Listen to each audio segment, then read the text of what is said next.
Notre corps possède des forces régénératrices étonnantes qui l'aident à retrouver son équilibre lorsqu'il en a besoin.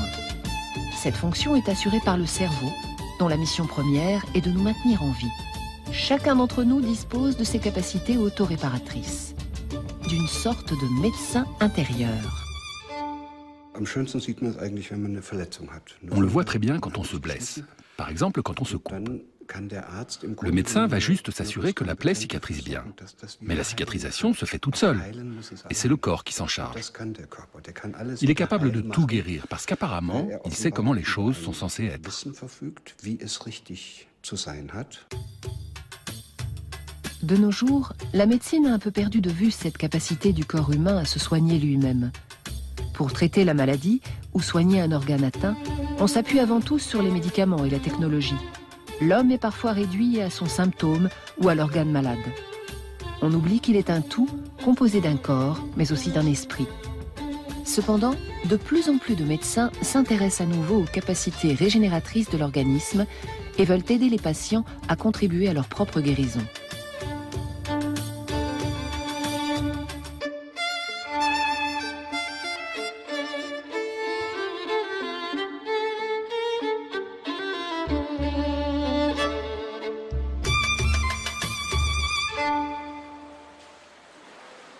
Il y a quelque temps encore, Frank Günther était incapable de nager. Une arthrose douloureuse lui paralysait les genoux et son état de stress constant lui valait des douleurs dans le dos et des maux de tête. Pour finir, un burn-out avait rendu ce père de famille pratiquement inapte au travail. Je n'avais pourtant pas fait de travaux physiques, ni forcé sur mon genou, mais je me suis retrouvé du jour au lendemain avec de très fortes douleurs, à tel point que le soir, je ne pouvais même plus monter dormir à l'étage. Je restais en bas. Sinon, c'était tellement douloureux de descendre pour aller aux toilettes qu'il fallait que j'emprunte l'escalier à reculons ou à quatre pattes. J'étais sous pression au travail. À un moment donné, je me suis effondré. Plus rien ne fonctionnait. Ma circulation était désastreuse. Ma tension chutait de 18 à 14, puis à 12 ou à 8 en quelques secondes. J'avais des vertiges et des crises d'angoisse qui me faisaient vomir. Je ressassais des pensées à l'infini et ça n'allait pas du tout. Je me sentais fini. Je voulais que ça cesse. C'est tout ce qui comptait. Frank Günther consulte de nombreux médecins. Pommades, massages, injections et médicaments, rien n'y fait. Il faut traiter le problème à la racine. C'est le service de naturopathie et de médecine intégrative de la clinique d'Essen qui va lui apporter la solution. Beaucoup de ces patients sont dans une situation comparable. Ils souffrent de maladies chroniques, rhumatisme, douleurs, asthme ou pathologie intestinale, et la médecine conventionnelle n'a plus de solution à proposer.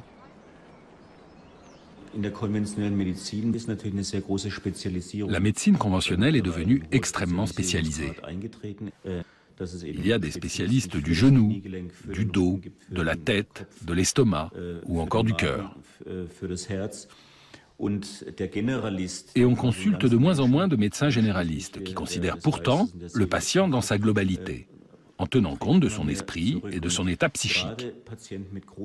Or, quand les patients souffrent de pathologies chroniques, le problème se limite rarement à un seul organe. En général, c'est la personne tout entière qui est atteinte. Bien souvent, il ne suffit pas de soigner cet organe. Il faut envisager le patient dans sa globalité et s'occuper de l'interaction entre les différents éléments de l'organisme. À Essen, le corps et l'esprit sont traités comme un tout indivisible. L'accent est mis non pas sur la maladie, mais sur le patient, avec ses ressources intérieures. Le concept est encore unique en Europe. La médecine classique est complétée ici par des traitements de naturopathie et des méthodes inspirées de ce que l'on appelle la médecine corps-esprit.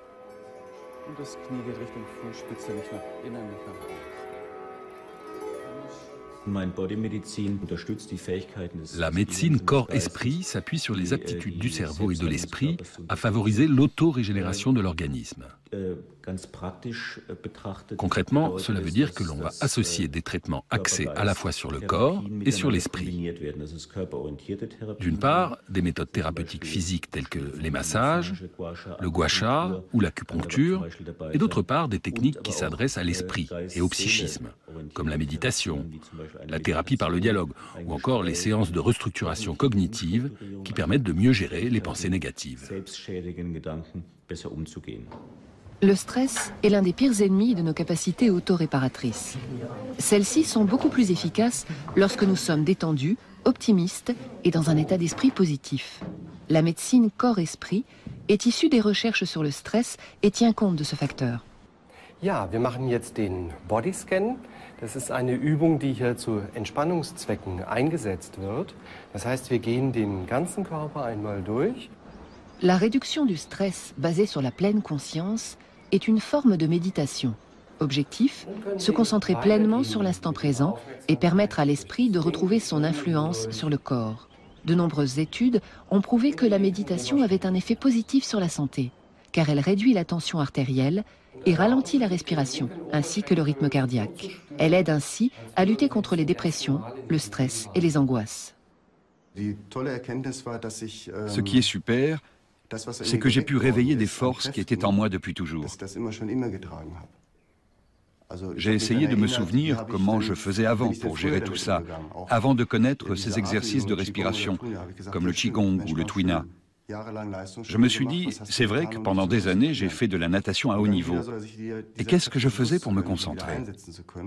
Reprendre conscience de ces forces et être capable à nouveau de les exploiter à travers la respiration et la méditation, c'est ce qui m'a le plus parlé. Ça m'a aidé à gérer la douleur et l'anxiété. C'est une sorte de trait d'union entre mon corps et mon esprit. La plupart du temps, quand nous partons à la recherche de nos ressources intérieures, il est déjà trop tard, elles sont épuisées. À Essen, on explique aux patients comment les raviver. Cela passe par une alimentation réfléchie et des exercices physiques, mais aussi par des stratégies pour venir à bout du stress que nous provoquons nous-mêmes.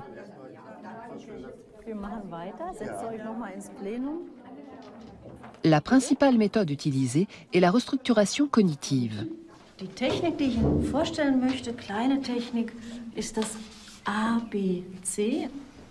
Das A steht für einen Auslöser. Beispiel: Ich fahre und hab's eilig, Straßenverkehr, wunderbare Möglichkeit zum Üben. Und vor mir, der fährt so langsam, dass die schöne grüne Ampel doch noch rot wird. Événements déclencheurs, évaluation et conséquences. Autrement dit, la façon dont nous évaluons une situation détermine notre réaction. Sereine ou au contraire irritée et stressée. Le stress n'est pas nécessairement négatif en lui-même. Il est nécessaire dans une certaine mesure car il nous rend plus efficaces. Mais ces patients apprennent à éviter les pensées nuisibles et le stress inutile. La médecine corps-esprit offre avant tout des stratégies pour s'aider soi-même. Aux États-Unis, elle fait depuis longtemps partie intégrante du système de santé car elle contribue à atténuer les effets des maladies et à rester en bonne santé. Mais en Allemagne, on lui accorde encore trop peu d'attention.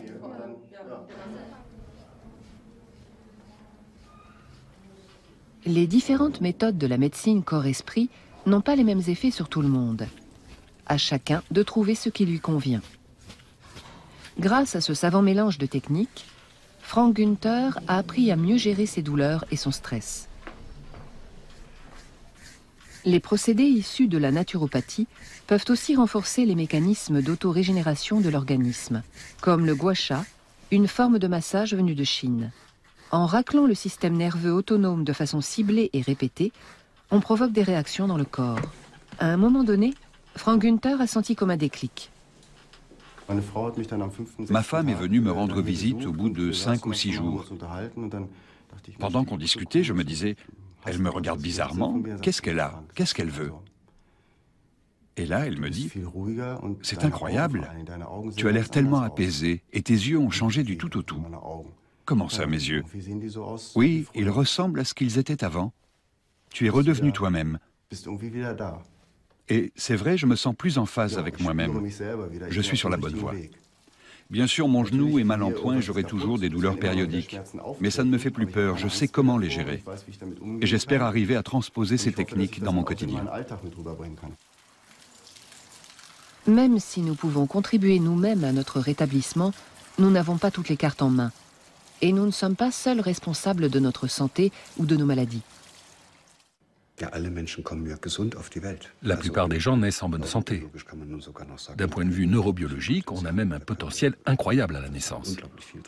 On pourrait en faire des choses. Mais cette curiosité et cette soif de découverte qu'on a quand on est petit disparaissent quand on prend de l'âge. Au départ, tout se passe bien. Le corps et le cerveau savent ce qu'il faut faire pour nous maintenir en bonne santé. C'est-à-dire que le cerveau remplit parfaitement la mission qui est la sienne et selon laquelle il est structuré, à savoir veiller sur notre corps. On peut comparer ça à la construction d'une maison. À l'origine, les fondations sont parfaitement droites et bien posées. C'est la base saine que nous avons en nous. Et puis on commence à s'adapter à notre environnement, aux exigences de notre famille, de l'école, de notre culture et de l'époque dans laquelle on vit. Plus le temps passe, plus la maison est de guingois.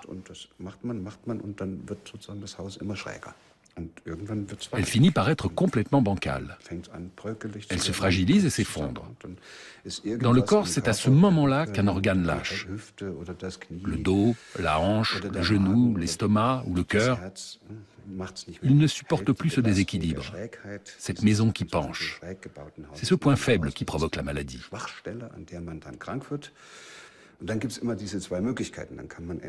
Là, il y a deux possibilités. Soit on essaie de redresser la maison en la réparant pour qu'elle continue à tenir debout, soit, et c'est la solution que je privilégie, on essaie de revenir en arrière et d'aider le corps à retrouver ses capacités autoréparatrices d'origine.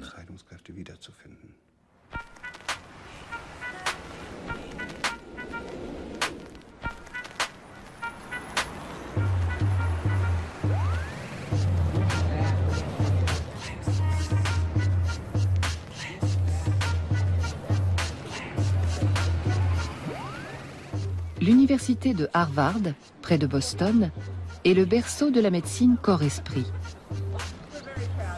On y étudie la réduction du stress basée sur la pleine conscience. En Europe, cette méthode rencontre un succès croissant. Sarah Lazare, chercheuse en neurosciences, a été l'une des premières à étudier la méditation aux États-Unis.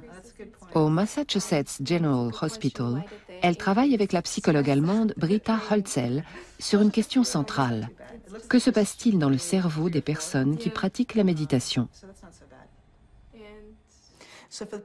Depuis 10 ans, on s'intéresse beaucoup aux effets de la méditation sur l'activité et la structure du cerveau. On s'est aperçu qu'une pratique régulière de la méditation provoque des changements dans les connexions à l'intérieur du cerveau et dans la communication intercellulaire. Et ces effets s'accumulent avec le temps. Plus on médite, plus le cerveau se modifie. We're not getting caught up in these emotions, but we're just observing them, the way they're coming up. Des chercheurs avaient déjà constaté que les moines bouddhistes qui méditent quotidiennement présentaient un niveau d'activité plus élevé dans certaines zones du cerveau. Britta Holzel s'est demandé quel effet pouvait avoir une pratique régulière de la méditation sur des personnes stressées et en bonne santé, mais qui n'avaient pas d'expérience préalable de la méditation. Durant 8 semaines, 16 volontaires ont suivi des cours de méditation et ont fait des exercices quotidiens chez eux.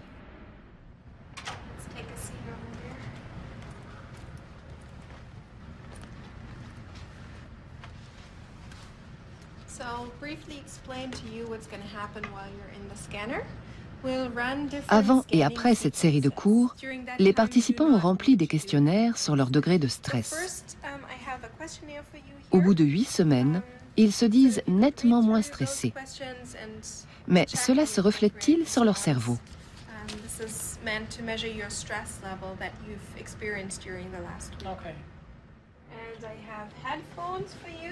L'imagerie par résonance magnétique, ou IRM, révèle des résultats étonnants. Ceci est un simple appareil test qui vise à préparer le volontaire à la séance d'IRM. Les chercheuses ont montré qu'en 8 semaines, la pratique de la méditation avait modifié la structure de certaines zones du cerveau chez les volontaires. On a fait des examens avant et après la formation à la méditation. Et on s'est rendu compte que l'épaisseur de la matière grise avait augmenté dans certaines régions du cerveau, comme l'hippocampe ici. C'est intéressant parce que l'hippocampe est sensible au stress et que les neurones de l'hippocampe peuvent mourir quand le niveau de stress et le taux de cortisol sont trop élevés. La plasticité du cerveau est vraiment fascinante. Les changements intervenus à cause d'un stress sont donc réversibles. Et la matière grise semble se reconstituer. Le stress a visiblement été balayé hors du cerveau, hors de la région chargée de la mémoire et de l'apprentissage. Deux fonctions particulièrement sensibles au stress. Mais pour Britta Hölzel, les bienfaits de la méditation vont plus loin. Ce qui est passionnant, c'est que la méditation aide la personne à voir les choses différemment, à prendre du recul et à comprendre l'incidence de certains événements sur sa santé. Ça permet par exemple de mieux prendre conscience de ses mouvements quand on fait du sport et du coup de se sentir mieux. La méditation est en quelque sorte un outil pour prendre de la hauteur, pour avoir pleinement conscience de ce qu'on fait, de ce qu'on vit et de ce qui nous arrive. Contrairement au traitement médicamenteux, elle offre au sujet la possibilité de contribuer à son propre bien-être.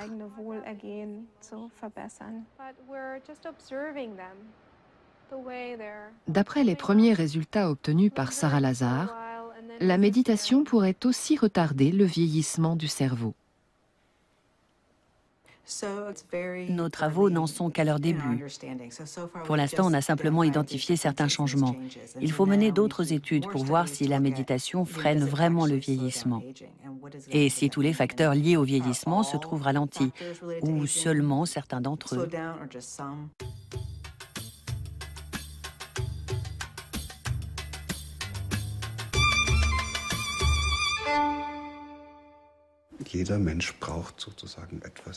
Chaque individu a des besoins différents pour rester en bonne santé et pour guérir. Mais grosso modo, on peut dire qu'on a tous besoin de 3 éléments.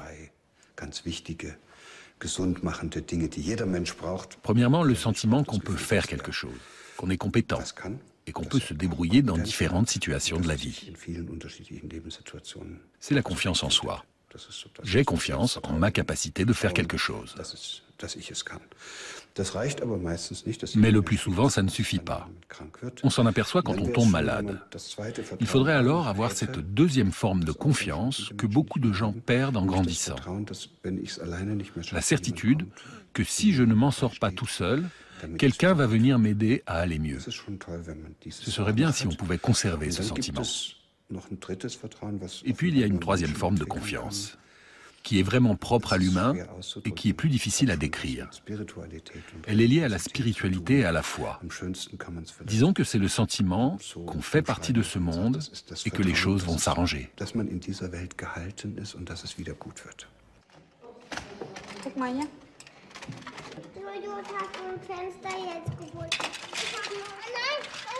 Das soll ich nehmen. Il y a 4 ans, la vie de Petra Rang a été bouleversée du jour au lendemain. Je me suis dit, je ne veux pas mourir, parce que le cancer est toujours associé à la mort. À 47 ans, elle apprend qu'elle souffre d'un cancer du sein. Elle dirige alors une crèche dans la région de Kassel et termine une formation en gestion de la qualité. La première fois qu'on met les pieds dans la salle d'attente, on a un choc. Il y a des patientes qui portent des perruques, des femmes très maigres, puis on voit celles qui ont ces cernes noires caractéristiques que provoque la chimio, et celles qui commencent à perdre leurs cheveux. Et pendant qu'on attend son diagnostic, on se dit « bientôt, je serai l'une d'elles ».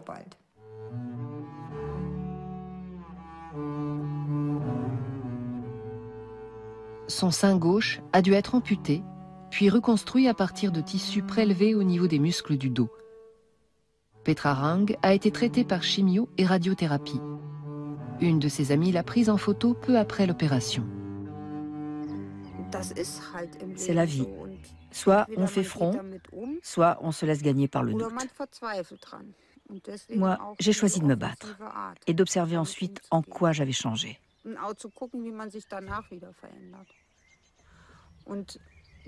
Ça, c'est ma photo préférée.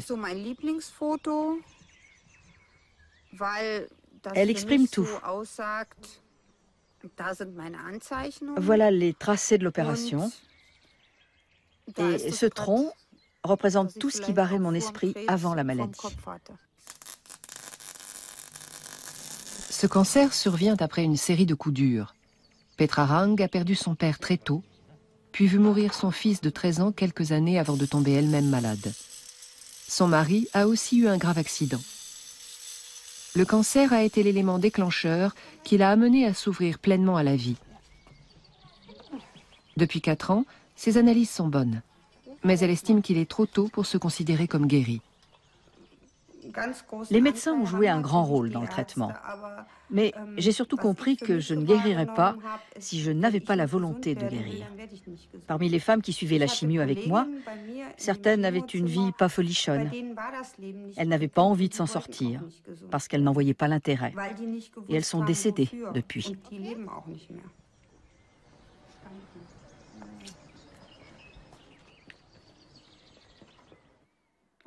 Personnellement, ça m'a permis de prendre conscience de la valeur de la vie. Il faut prendre cette décision. Et je crois qu'une fois qu'on l'a prise, on commence à réactiver ses forces régénératrices. Personnellement, j'ai laissé derrière moi beaucoup de choses du passé. Et je me suis rapprochée de ce qui était ma véritable identité à mes yeux. Petra Rang n'a pas changé de vie du tout au tout. Elle a continué à travailler, mais à un poste moins accaparant de coordinatrice. Elle a appris à se ménager davantage et à s'occuper d'elle-même, pas seulement des autres. Le tout en reconsidérant aussi les événements pénibles du passé. Christa Diegelman l'a beaucoup soutenue. Cette psychothérapeute de Kassel, spécialisée dans le suivi des patients cancéreux, a mis au point sa propre méthode, baptisée Trust. Elle s'appuie sur les découvertes de la recherche sur le cerveau, de la psychotraumatologie et de la psychologie positive. L'objectif est de permettre aux patients de mieux contrôler leur niveau de stress. Des études montrent que les sentiments de détresse et de désespérance peuvent peser lourd dans l'évolution d'une maladie.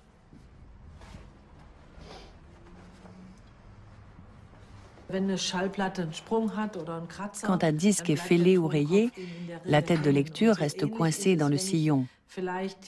C'est un peu ce qui se passe quand un patient apprend qu'il a un cancer. Son cerveau est dans un état d'extrême tension et il ne peut plus traiter les stimuli extérieurs. L'utilité d'une thérapie, c'est qu'on peut remettre la tête de lecture dans le sillon suivant et relancer la musique. C'est le principe de base de mon travail. Je mise sur le fait que chaque patient est doté de ressources intérieures, que chacun est en mesure de renouer avec ses ressources et de les développer pour s'adapter, au bon sens du terme, à sa nouvelle vie. C'est-à-dire pour s'en sortir.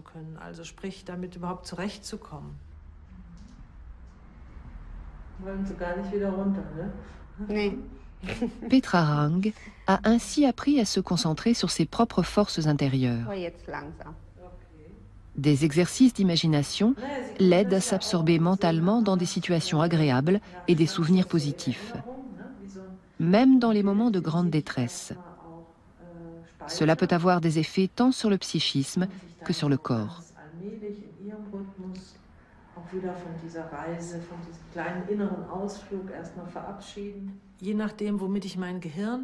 L'activité du cerveau fait aussi réagir le corps. Quand on demande aux patients de se représenter en train de mordre dans un beau citron jaune, on observe tout de suite une réaction de salivation.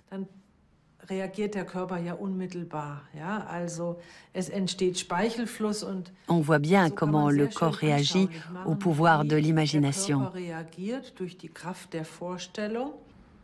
Les séances proposées par Christa Diegelmann contribuent à lever les blocages du cerveau liés au stress et à l'angoisse. La voix est alors libre pour réactiver ces fameuses capacités régénératrices. Souvent, les exercices sont très simples, comme l'alphabet du bien-être. Also, sagen Sie doch einfach mal einen Buchstaben, irgendeinen aus dem ABC. B. Und dann würde ich Sie bitten, überlegen Sie mal, welche Worte fangen mit dem Buchstaben B an und haben mit Wohlbefinden zu tun. Beziehung. Okay. Brombeereis. Aha.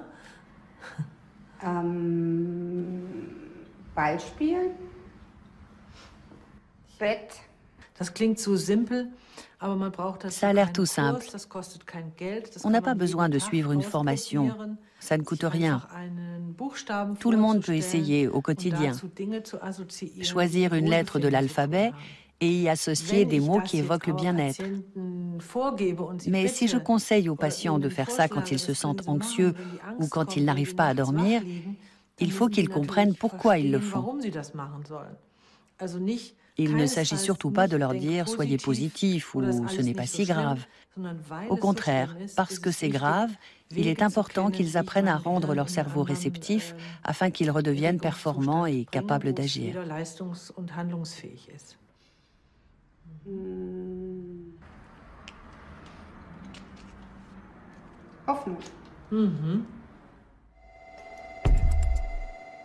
Sur la question des rapports entre le mental et les processus auto-régénérateurs, la recherche sur l'effet placebo apporte des éléments très éclairants. Ulrike Bingel étudie depuis plusieurs années l'action de ces faux médicaments qui n'ont pas d'effet pharmacologique et sont composés uniquement de sérum physiologique, de sucre ou d'amidon.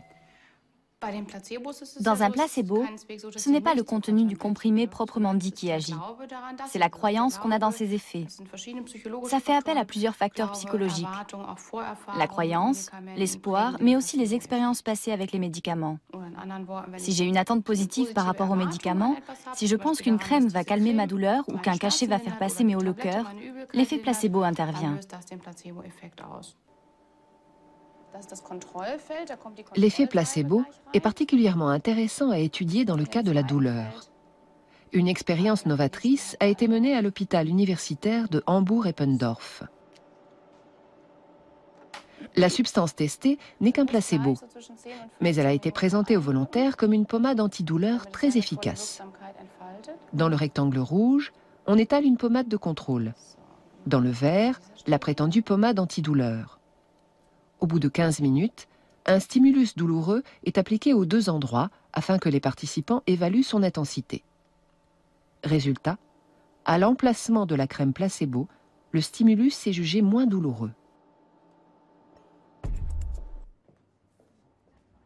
Pour étudier ce qui se passe à l'intérieur du cerveau, l'expérience a été renouvelée dans une unité d'IRM.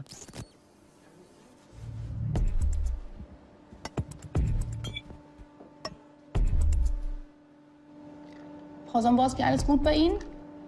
Ja. Prima, dann können wir jetzt mit dem zweiten Teil des Experimentes fortfahren. Wir stimulieren also jetzt die Stelle, wo vorher die Schmerzstelle in einer Salbe drauf war.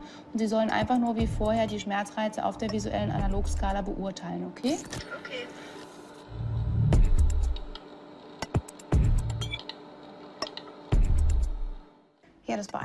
Le plus frappant, c'est que les participants ont ressenti une douleur moins intense à l'endroit où on avait appliqué la pommade placebo.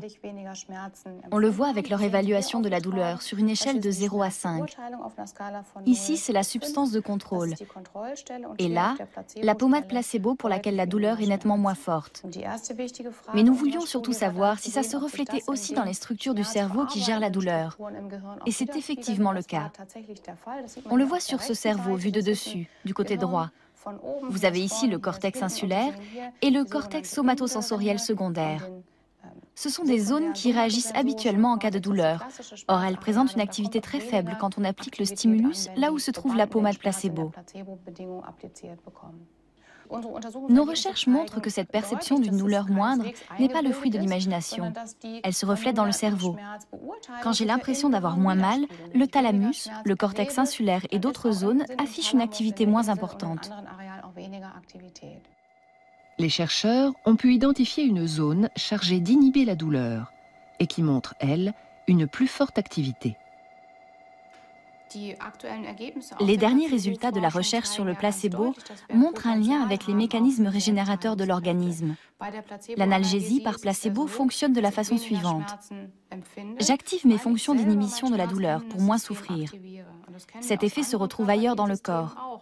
Une personne souffrant de la maladie de Parkinson qui s'attend à une amélioration de ses fonctions motrices va par elle-même solliciter davantage son système moteur. Dans le cas du système immunitaire, on a même constaté qu'on pouvait modifier les fonctions immunomodulatrices en les éduquant. Cela montre que nous pouvons exploiter ce potentiel nous-mêmes. Grâce à une autre expérience, Ulrike Bingel a prouvé que l'effet placebo pouvait aussi apporter un plus dans le cas d'un vrai médicament. Les volontaires reçoivent cette fois un analgésique en perfusion. Selon ce que leur dit l'expérimentatrice, l'effet est variable. Si elle leur annonce que leur douleur va diminuer, beaucoup de participants perçoivent effectivement un soulagement. Ceux qui n'ont pas été prévenus, en revanche, n'en retirent pas les mêmes bienfaits. Pourtant, tous ont reçu le même analgésique puissant. Dann geht's jetzt los. Ich befestige diese Thermode wieder, über die wir die Wärmereize und Hitzereize verabreichen. Okay. Okay, wenn Sie die einfach hier so ein bisschen... Ich starte jetzt gleich drüben das Programm, dann kommen immer die Hitzereize, die Sie auf der Skala, die Sie schon kennen, beurteilen. Okay? Und dann geht's gleich weiter. Gut. Au début, les volontaires signalent une douleur moyenne à forte. Sur une échelle de 0 à 100, ils indiquent 70, ce qui est déjà assez élevé. Quand le participant ne s'attend pas à ce qu'on lui injecte un analgésique, les opiacés ont un effet sur la douleur, mais limité. C'est normal puisque ce type de médicament fonctionne aussi sur les patients inconscients. Mais l'effet analgésique est presque 2 fois plus puissant quand le participant sait ce qu'on lui injecte. Il y a autre chose, et c'est tout aussi important d'un point de vue clinique. Chez les volontaires qui ignorent qu'on leur injecte le médicament et qui ont peut-être des attentes thérapeutiques négatives ou pensent qu'on ne leur donnera rien, l'effet disparaît presque complètement. Vous voyez, la douleur remonte au niveau de départ, alors que le participant a reçu un très fort analgésique. On voit que les attentes de chacun jouent un rôle très important quand on administre un médicament, au moins aussi important qu'avec des placebos. L'idéal est donc d'associer les médicaments et autres traitements avec des attentes thérapeutiques positives. Cela permet de limiter les effets secondaires indésirables des substances, voire de réduire les doses médicamenteuses. Le médecin joue lui aussi un rôle décisif. S'il est capable d'établir une relation de confiance avec le patient, il peut faciliter la guérison. Si au contraire il véhicule des sentiments et des attentes négatives, cela sera nuisible au processus ou même au patient. Car c'est alors qu'intervient le jumeau maléfique de l'effet placebo, l'effet nocebo. La confiance et les attentes du patient sont donc déterminantes. Et cela passe non seulement par le médecin, mais aussi par les notices des médicaments ou les informations diffusées par les médias. Gut. Ich befreie Sie hier von unserem Schmerzinstrumentarium. Honnêtement, on connaît ces effets depuis plusieurs millénaires. Hippocrate expliquait déjà que certaines herbes ne faisaient effet qu'en association avec certaines paroles. Ce sont des connaissances très anciennes, et beaucoup de médecins les utilisent depuis longtemps de façon intuitive, sans forcément les exprimer sous cette forme. Mais moi, j'aimerais qu'elles soient appliquées par tous, de façon beaucoup plus systématique, et pas seulement par quelques médecins. Il faudrait que ce soit mieux pris en compte dans l'ensemble du système de santé.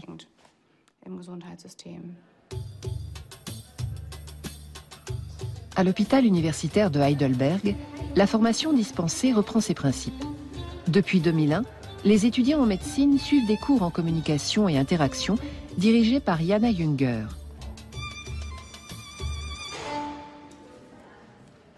Wann haben denn die Bauchschmerzen bei Ihnen eingesetzt das erste Mal, so für längere Zeit? So genau kann ich es Les séances filmées visent à combler les lacunes dans la formation des futurs médecins, car la conduite des entretiens avec les patients est souvent leur point faible. Ce module fait partie intégrante du programme d'études et compte pour les examens. De plus en plus d'universités suivent cet exemple. Les étudiants apprennent à écouter les patients et à mener les entretiens qui jalonneront leur quotidien de médecin, donner un conseil, annoncer un diagnostic ou une mauvaise nouvelle. Les patients, interprétés par des comédiens, font part de leurs doléances, de leurs peurs et de leurs préoccupations. Si le médecin ne réussit pas à établir un contact rassurant, toutes ces connaissances ne lui serviront à rien. C'est une question intéressante.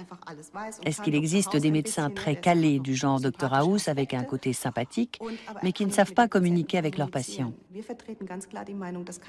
Pour nous, ce genre de personne ne peut pas être un bon médecin et ne devrait même pas choisir ce métier. C'est pourquoi nous mettons l'accent sur les aptitudes à communiquer. Nous pensons qu'une personne incapable de communiquer ne peut pas devenir médecin. C'est tellement central pour aider les patients, ça ne peut pas passer à la trappe. C'est aussi incontournable que les connaissances et les compétences purement médicales. Ich möchte wieder regelmäßig zur Arbeit gehen können und ich will endlich, dass mein Leiden aufhört.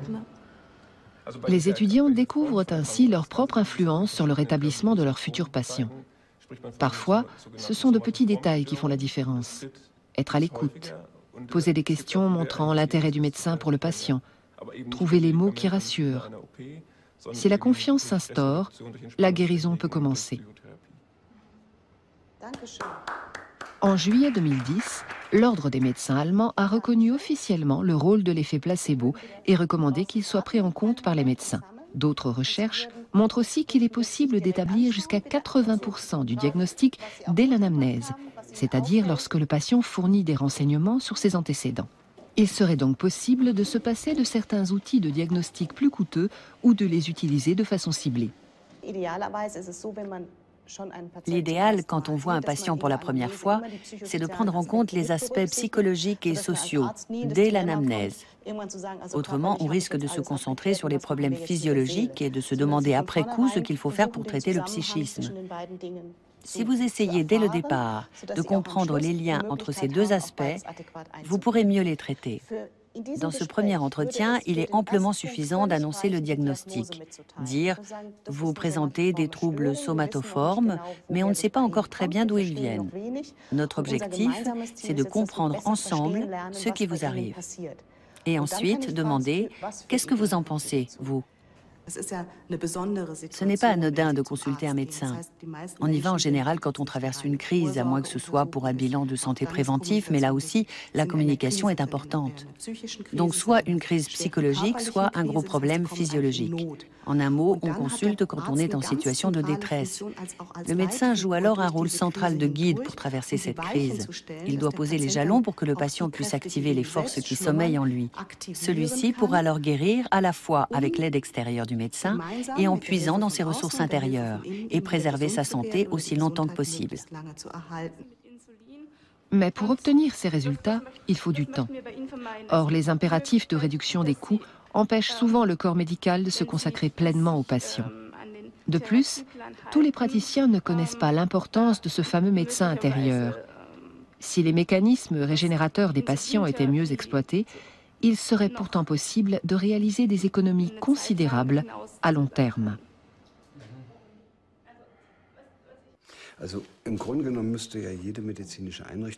Tous les établissements médicaux, les hôpitaux par exemple, devraient prendre en compte ces connaissances qui nous viennent de la biologie, de la physiologie et de la neurobiologie. Et ils devraient tout mettre en œuvre pour que les patients soient en mesure de réactiver leur capacité d'autorégénération.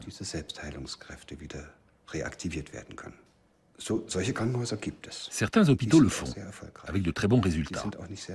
Et ils ne coûtent pas forcément plus cher. Il faut veiller à entretenir le bon esprit d'un établissement de soins, sans quoi il finit par se perdre. C'est arrivé dans pas mal d'hôpitaux. Ce bon esprit a disparu et a été remplacé par un autre esprit que tout le monde connaît, l'esprit gestionnel. Et quand il s'installe, c'est pour de bon.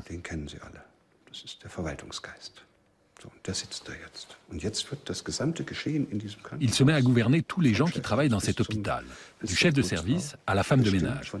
Et pour finir, ce sont les patients qui sont à leur tour gérés. Cet esprit gestionnaire devient la seule force à laquelle il faut obéir et qui crée des obligations. Combien de temps doit durer une consultation? Comment faut-il nettoyer les chambres? Quelles sont les missions d'un médecin-chef, etc. Mais il n'y a plus de dialogue dans tout ça. D'un point de vue neurobiologique, physiologique et psychosomatique, on sait que ça ne peut rien donner de bon. Les coûts de gestion augmentent et pourtant on guérit de moins en moins de patients. Voilà le genre de système de santé que nous avons actuellement en Allemagne. Il coûte extrêmement cher et les patients ne sont pas en meilleure santé que dans certains pays du tiers-monde où le budget consacré à la santé est 10 fois moins élevé.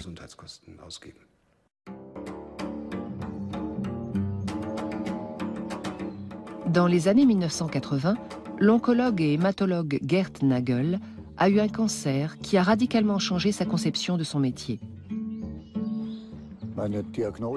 J'ai établi moi-même mon diagnostic. J'avais remarqué des points rouges sur mes pieds et mes jambes. Pour un hématologue, ce n'est pas un bon signe. J'ai fait des examens sanguins, étudié tout ça au microscope et constaté qu'il y avait des cellules malignes. Ancien président de la Ligue allemande contre le cancer et directeur d'un hôpital universitaire, Gerd Nagel est à l'époque au sommet de sa carrière. La forme de leucémie dont il est atteint passe pour pratiquement incurable.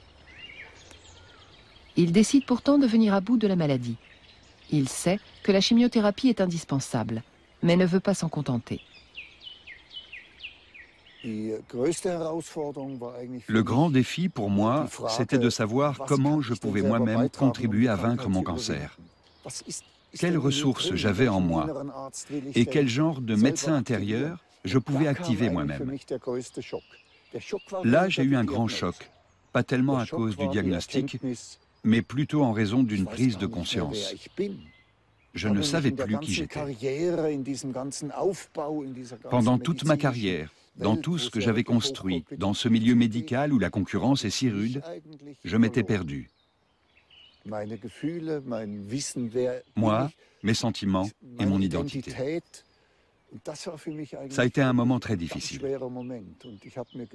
Et je me suis dit, je ne peux pas commencer ce traitement et me battre contre la maladie tant que je n'ai pas retrouvé mes propres forces. Il fallait d'abord que je retrouve ce qui avait fait mon identité d'autrefois.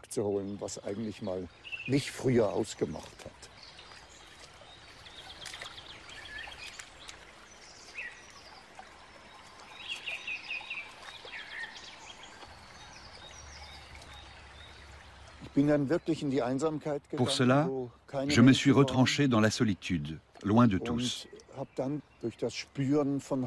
Je savourais le contact du bois, des branches noueuses. Je pataugeais dans l'eau. Je faisais de l'exercice. Je courais pieds nus dans la mousse, sans parler, sans réfléchir. Je me concentrais sur mes sensations.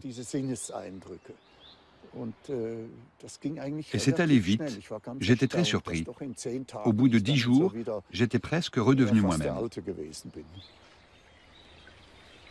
Gerd Nagel a suivi une chimiothérapie. Et il a réussi à vaincre le cancer. Cette expérience a changé sa vision des choses.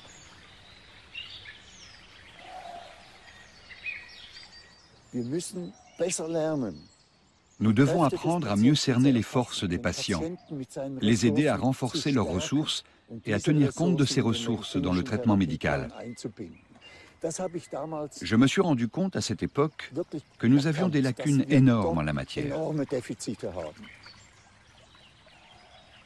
En 1993, Gerd Nagel a ouvert sa propre clinique de biologie tumorale à Fribourg-en-Brisgau. Il a pu mettre en application sa conception d'une médecine holistique centrée sur les patients.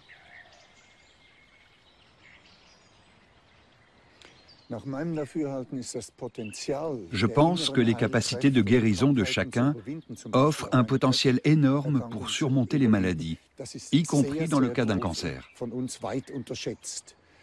Et nous sous-estimons beaucoup ces capacités. Le plus difficile, c'est de cerner le potentiel du patient qui est en face de moi, parce qu'on ne peut pas généraliser. Dans la médecine conventionnelle, on apprend des généralités et des schémas bien définis. Mais lorsqu'il s'agit d'incorporer les forces propres à un patient dans le processus de guérison, il faut commencer par les identifier. Et c'est là toute la difficulté. Découvrir le potentiel de tel individu. Grüezi, Frau Swinger. Grüezi, Nagel. Ist alles gut gegangen? Haben Sie es gut gefunden? Ja, kein Problem. Prima, super. Dann gehen wir einmal miteinander. Danke. Merci vielmals. Vous citez la patience comme l'une de vos forces. Vous savez aussi que vous êtes dans un processus constructif. Mais vous faites votre possible pour continuer à vivre normalement. Et c'est aussi une force. Oui, absolument. C'est très important pour moi de me raccrocher à cette normalité. Apprendre à vivre avec la maladie, prendre conscience de ses forces et s'en servir pour guérir, c'est l'objectif des séances que propose Gerd Nagel, aujourd'hui à la retraite. Il s'agit de convaincre les patients qu'ils sont compétents. C'est une approche inédite. Appliquée en début de traitement, elle aide les malades, comme Doris Singer, à trouver leur propre façon d'affronter leur pathologie. Gerd Nagel se voit comme un éclaireur qui aide les patients à découvrir leurs propres ressources. Et la normalité, c'est peut-être aussi accepter la vie telle qu'elle est. Oui, s'accommoder de la situation et être capable de l'accepter. À 52 ans, Doris Singer est atteinte d'un cancer des poumons. Elle n'a jamais fumé. Elle devra probablement subir des séances de chimiothérapie jusqu'à la fin de ses jours. Gerd Nagel l'a aidée à prendre conscience de ses ressources intérieures et à adopter un état d'esprit propice à la guérison. Pour ce faire, la clé réside dans la focalisation, un principe issu de la médecine mentale qui consiste à se concentrer sur un objectif précis. Toutefois, Gerd Nagel ne donne pas de faux espoirs. Selon lui, il ne faut jamais viser la guérison absolue, car celle-ci est incertaine. Au contraire, il faut comprendre la guérison comme un processus ouvert, afin de mieux gérer la maladie et de remplacer la peur par la confiance. Le cerveau pilote le processus de guérison, mais aussi les défenses, les hormones et le stress. Tout cela est contrôlé par le cerveau. Et on peut pratiquement lui donner l'ordre de nous aider à guérir.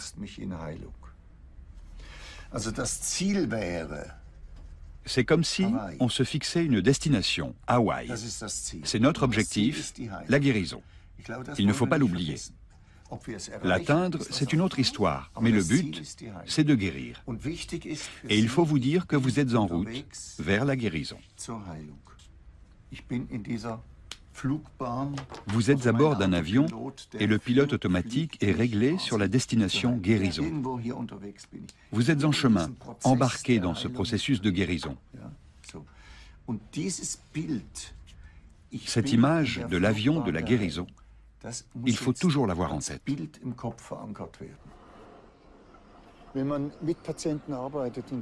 Quand on travaille avec les patients et qu'on leur dit qu'ils peuvent contribuer eux-mêmes à leur guérison, ils sont tout à fait réceptifs. Mais parfois, ça ne suffit pas. La maladie réapparaît, ou la guérison ne se passe pas comme on l'espérait. Et là, les patients risquent vraiment de penser que c'est de leur faute. Il est donc important de les mettre en garde très tôt. Leur force régénératrice représente un potentiel, une chance qu'il faut exploiter. Mais pas une garantie. Ce n'est pas une garantie qu'ils vont arriver à leur fin. Que puis-je faire moi-même? Comment trouver ma voie dans la maladie? Comment continuer à mener une vie normale? Autant de questions que se posent les patients compétents. Pour les encourager à agir, Gerd Nagel a créé une fondation pour la compétence du patient. Je suis un peu virulent sur le sujet, mais il faut le claironner partout. C'est un scandale que le système de santé ne se préoccupe pas de rendre les patients compétents. On finance tous les traitements possibles et imaginables, mais en dehors de la médecine de rééducation, on ne finance pas du tout ce qui pourrait encourager la compétence des patients, ce qui les aiderait au quotidien. Or, cette forme de conseil, c'est vraiment l'avenir du système de santé. Je crois qu'à terme, ce genre de prestation finira par être remboursé par les caisses d'assurance maladie. J'en suis certain, parce que notre société en a besoin. Et je continuerai à me battre pour ça jusqu'à la fin de mes jours.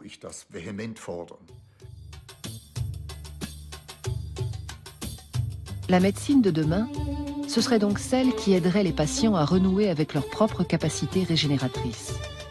Un retour aux savoirs ancestraux qui pourrait avoir de profonds effets sur le système de santé, permettre des économies et éviter la surconsommation de médicaments aux effets secondaires. Mais ce qu'il faut avant tout renforcer, c'est le dialogue entre les professionnels de santé et les patients. Alors seulement, le médecin qui réside en nous pourra jouer pleinement son rôle.